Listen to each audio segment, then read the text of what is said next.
ہماری خداوند یسوع کی انجیل مقدس متی کے مطابق اس کا 5واں باب 43 سے 48 آیات تک۔ ایک دن یسوع نے اپنے شاگردوں سے کہا، تم سن چکے ہو کہ کہا گیا تھا اپنے ہمسائے کو پیار کر اور اپنے دشمن سے کینہ رکھ، لیکن میں تم سے یہ کہتا ہوں کہ اپنے دشمنوں کو پیار کرو اور اپنے ستانے والوں کے لیے دعا مانگو، اور جو تمہیں ستائیں اور بدنام کریں ان کے لیے دعا مانگو، تاکہ تم اپنے باپ کے جو آسمان پر ہے فرزند ٹھہرو، کیونکہ وہ اپنے سورج کو بدوں اور نیکوں پر طلوع کرتا ہے اور راست بازوں اور ناراستوں پر می برساتا ہے۔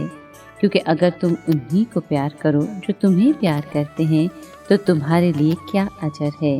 کیا محصول لینے والے بھی ایسا نہیں کرتے؟ اگر تم فقط اپنے بھائیوں ہی کو سلام کرو تو تم کیا پیازی کرتے ہو؟ کیا غیر قوموں کے لوگ بھی ایسا نہیں کرتے؟ اس واسطے تم کامل بنو جیسا تمہارا آسمانی باپ کامل ہے۔ پاک کلام کے پڑھے اور سنے جانے پر خداوند کی برکت ہو، خدا کا شکر ہو۔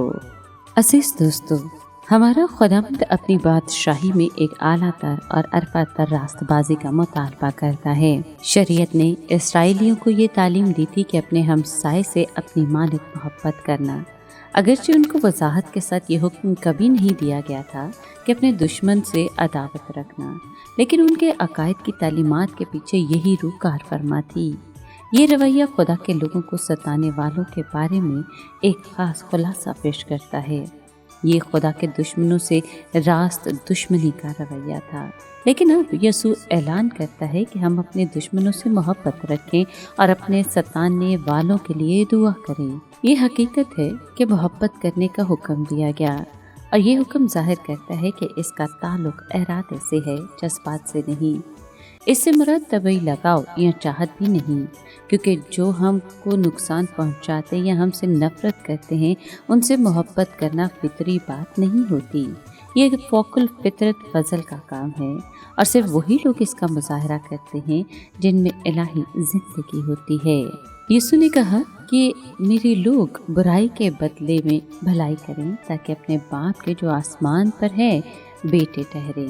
وہ یہ نہیں کہہ رہا کہ یہ خدا کے فرزند بننے کا طریقہ ہے، بلکہ اس طرح ہم ظاہر کرتے ہیں، یعنی ہم دوسروں کو دکھاتے ہیں کہ ہم خدا کے فرزند ہیں۔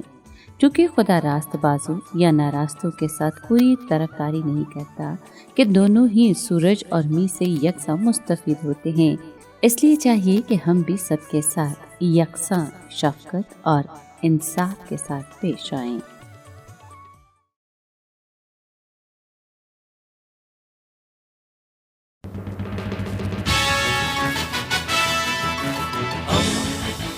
دوستی کا پیمبر، ریڈیو ویریتاس ایشیا۔